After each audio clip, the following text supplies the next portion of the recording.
My roommate's boyfriend secretly lived with us for months. My name is Lauren, I'm 24, and somehow I managed to live with my roommate's boyfriend for months without officially living with him. On the lease, it was just me and my roommate, Kayla. We found the apartment through a Facebook group, split the rent, did the usual awkward, "So what do you do? Are you messy?" talks.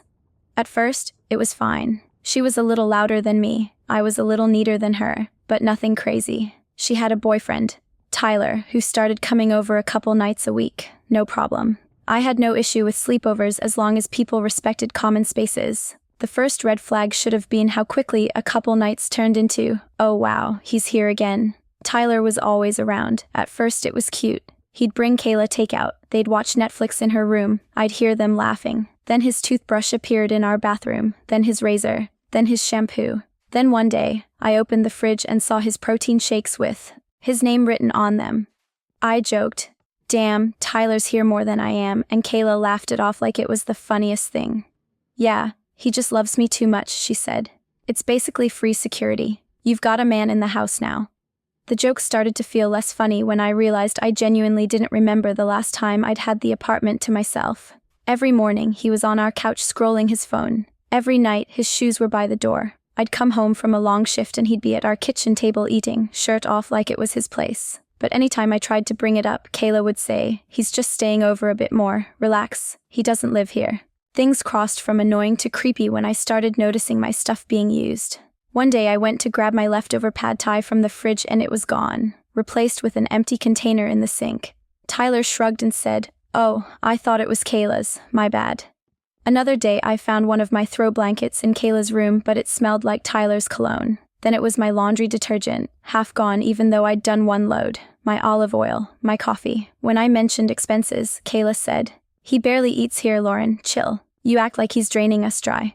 We paid utilities 50-50. Somehow our power and water bills doubled. I'd hear the shower running at 1 a.m., 3 a.m., 6 a.m. The AC was always blasting because Tyler runs hot. When I suggested splitting utilities 3 ways, Kayla got defensive. "He's my guest, Lauren. I'm already paying half the rent.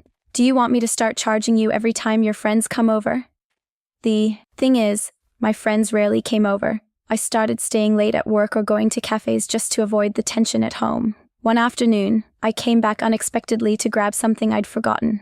I opened the door quietly and saw Tyler in the living room, alone. TV on, socks off, comfortably sprawled out in his boxers. No Kayla in sight. "Oh," he said, clearly surprised. "Thought you were working late." I asked where Kayla was. "At her mom's," he said. "She'll be back tomorrow."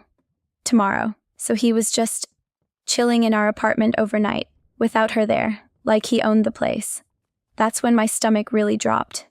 Because if he was comfortable enough to stay here alone when she was gone, this wasn't crashing. He was living here, just not on paper. Once I noticed it, I couldn't unsee it. His clothes hung in her closet, way more than any sleepover boyfriend should have. There were packages delivered with his name on them, gaming headset, shoes, a hoodie, all to our address. I started counting. In 1 month, he slept at the apartment 26 nights. 4 nights Kayla actually stayed at his place, and 2 random nights, they both stayed elsewhere, so he was here more than 80% of the time, all without paying rent. I brought it up one more time, calmly. I showed Kayla the package with his name, the utility bill, the nights he'd stayed. "This isn't a guest anymore," I said. "He lives here. If he's going to keep living here, he needs to be on the lease and pay something. I'm not supporting a third person on a 2-person rent," she snapped. "You're being dramatic," she said. "He's going through a tough time, okay? His lease at his old place ended and his roommate screwed him over. He can't afford a new apartment yet. I told him he could stay here temporarily until he gets on his feet."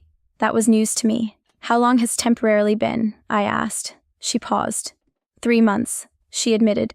"But he's looking." I told her that if he was staying, I wanted our landlord to know and Tyler needed to contribute. Kayla's face hardened. "Why are you making this so difficult? You never have anyone over, you have the extra space, and it's not like we're loud. Just be a team player."